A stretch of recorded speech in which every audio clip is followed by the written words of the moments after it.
What's up everyone, Full Animix here. Now my last video I said that I wasn't going to review shows that were coming out because I said that a certain show might be good but it ended up being bad. That was the main reason. So kind of breaking my own rule here. Basically, I've been loving Quintessential Quintuplets a little too much that I said, fuck it, I'm gonna read the manga. So I started reading where it left off in the anime. I have finally finished reading it, and I have some shit to talk about. Obviously, later on in the video, I'll be talking about spoiler territory, but for now, I'm going to be talking about how I felt about the anime. The first season of Quintessential Quintuplets is a really fun, generic harem show. For me, the first season is what all basic harem shows should be. You lay out a lame plot and you get straight into the story. Speaking of lame plot, Quintessential Quintuplets is about a smart loner who becomes a tutor for 5 quintuplets. As the show goes on, the quintuplets start developing feelings for our protagonists. Now, I've watched a lot of harem shows, good and bad, but Quintessential Quintuplets exceeds them all, mainly because it hooks people with the very first scene. The fact that we end up with one of the girls is the most revolutionary shit I've seen in anime. Do you know how much pain I've been through watching these shitty harem shows? Infinite Stratos, Trinity 7, To Loveru, Date Alive, We Never Learn, School Days. Oh shit, what's this doing on my list? I can go on, but you get the point. When I first watched Quintessential Quintuplets for the first time and I saw that wedding scene, I said, fuck yes! Not only does this excite a lonely man's heart, but it also reassures the audience that there will be an ending to the show. Not a good one, but still an ending. Like I said before, the first season of Quintessential Quintuplets is very generic, but it's also a very good first season. It sets up the core foundations of the show and it develops the characters in an engaging way. Moving on to season 2, it made me realize something. Quintessential Quintuplets is my favorite harem show ever. A normal cliche season 2 of a show would have a dense ass MC and a plot that would basically go nowhere. On the surface, this show seems like a cliche harem anime, and for season 1, it debatably is. But season 2 really steps it up. Before, the characters were okay and had a decent amount of development, but now they're so much better, which is the best part of Quintessential Quintuplets in general. It's the journey of these characters together. The characters start developing way more. We see their flaws and their insecurities. As well, the characters start breaking away from their stereotypes, which is something I've been asking for a very long time. A harem show that changes the status quo. Side rant segment. Dense ass motherfuckers. Like I said before, I've watched a lot of harem anime, and almost all of them have dense ass MCs. A very good example of this is Infinite Stratos' protagonist, Ichika. This man is just a plank of wood, I swear to God. He truly believes that every single one of these girls gripping onto him are his best friends, and it's just the most unrealistic shit ever. Yes, anime is deeply unrealistic, but this goes to a whole new level. Now, I'm not complaining that you can't have dense MCs in your anime. I think it can be done very well, like in Quintuplets, but this man goes above and beyond. He doesn't just go past Mars, he goes to fucking Jupiter. He goes to Pluto, bro. He is that dense, and I hate it. But I also really like Infinite Stratos because the waifus in that show are fucking fire. Anyway, the protagonist in Quintessential Quintuplets differs from him in a very unique way and a very real way. Futaro was dense in season 1, but then he starts seeing things at face value. The confession between Nino and Futaro is one of the best scenes in the anime. Futaro says to Nino that he doesn't know how to act around her because she loves him and he's never had someone who loved him before. He fully admits straight up to her that he doesn't know how to act, which is why he was avoiding her. This is when he breaks away from the dense MC trope and starts acting like a real person. This is my favorite part of the show because it seems like a real moment that could happen in real life. Side rant over. Season 2 really shines on the character development for not just our protagonists, but for the Quins as well. But now, unfortunately, I have to go into spoiler territory. Now, for all you people that are still watching the anime and don't want to get spoiled, skip to here. So if you don't want to get spoiled, skip now. Guys, I got a confession to make.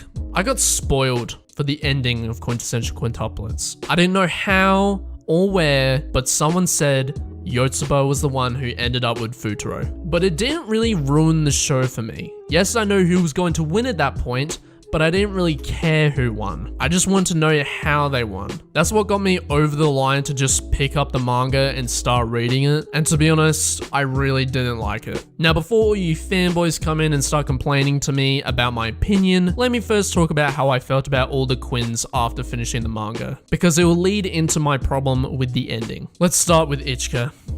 I hate Ichika so much. I'm gonna be real with you. She was my waifu in season 1. You know, I wasn't one of those Miku stans back then. I loved the older sister mature trope in anime when I watched it. And she was everything that embodied that. She was fine AF, you know? I fucking loved her. And then season 2 came along and just completely shit on my parade. The first time I noticed there were cracks in her character was when she got in the way of Miku's first confession. Now, obviously, it doesn't really seem like she did it on purpose, but, you know, she still got in the way, alright? She knew, but I didn't dislike her, you know? It was just a dick move, you know? It can be forgiven. Then she dresses up as Miku to tell Futaro that Ichika likes him as Miku, and that she supports the idea of them getting together as Miku. You know, that one got me, that one made me a little mad, you know? I really hated that, but you know, I was a big shield. I was still fine with her. Everything was fine. Until the school trip came along. Oh my gosh. Not only does she get in the way of Miku again, but after she told Futaro that she was Reina and she was the girl she met back then. No, you weren't. I know that you weren't. We all know that you weren't. The writer knew that you weren't, yet you say this. And it just blows my mind. At this point, I'm completely done with her, alright? She tries to fix her mistake after this, but the damage is done, alright? The damage is done, and you are dead to me. You are fully dead to me. F tier.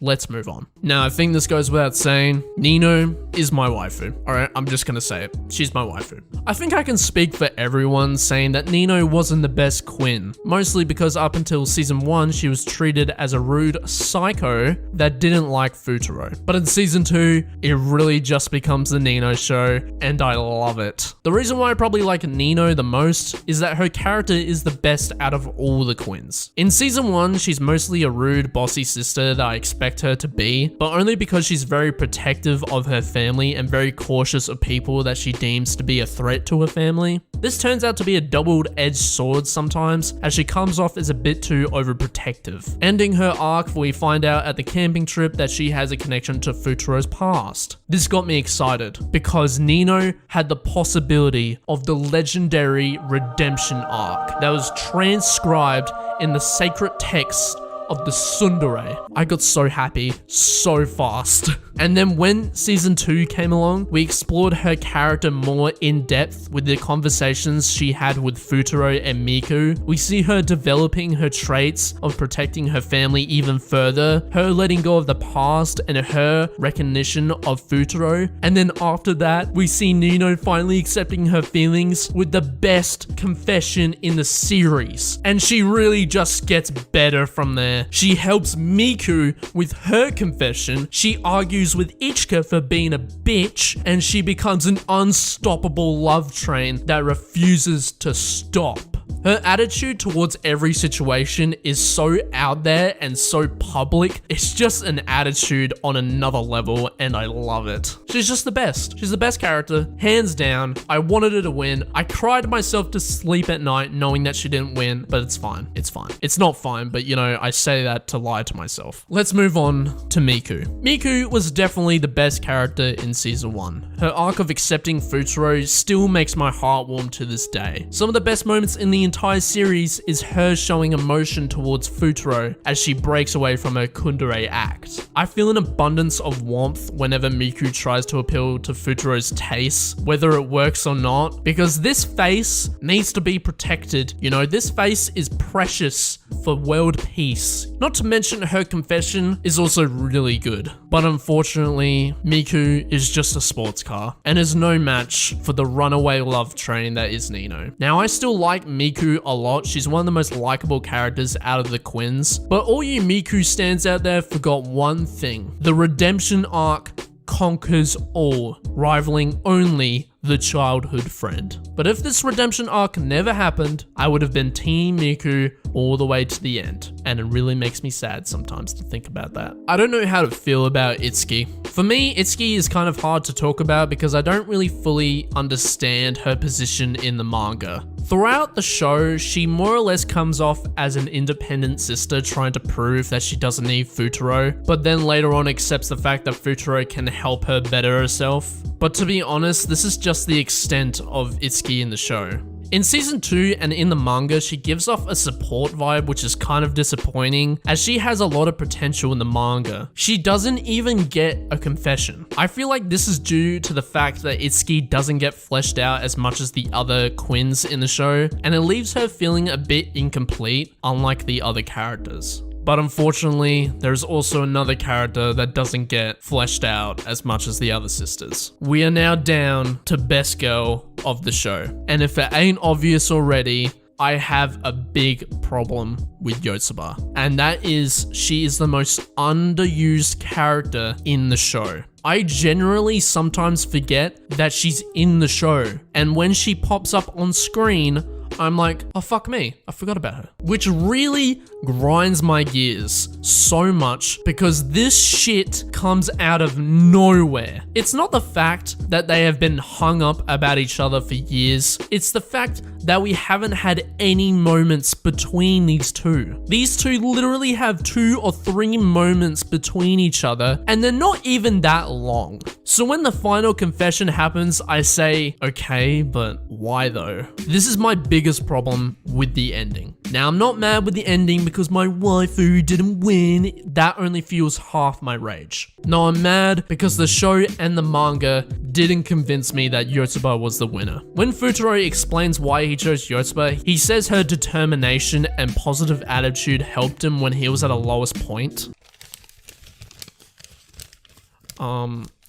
When was this? Not only is this not shown to us, but it's a really shit excuse of why he picked her. And it makes it that much worse to remember that most of these girls have given just the same amount of determination as Yotsuba. I seriously would not have a problem with this if this was shown to us, but it isn't. This leaves the ending shallow and kind of rushed, and I really wanted to like this ending, but I didn't feel like it earned it in the slightest. Now, would I say not to watch the show or read the manga? Fuck no. If you want to go read it, go read it. If you want to stop watching it, why aren't you watching it? I'm not the type of person to tell you whether or not you should do something or not. My reviews are always opinionated on my perspective about the show. I'm not going to make a review of a show to say it sucks and that you shouldn't watch it. I'm going to make a review saying it sucks and tell you to watch it. What I'm saying is that if a show has problems, it doesn't mean it's bad and you don't have to watch it. Quintessential Quintuplets is not a bad show. It's borderline great. It just has a lackluster ending that I didn't really like. And when the anime catches up with the manga and it ends, you'll see what I mean. But anyway, thank you guys for watching this video. Leave a like and subscribe down below, and I'll talk to you guys later.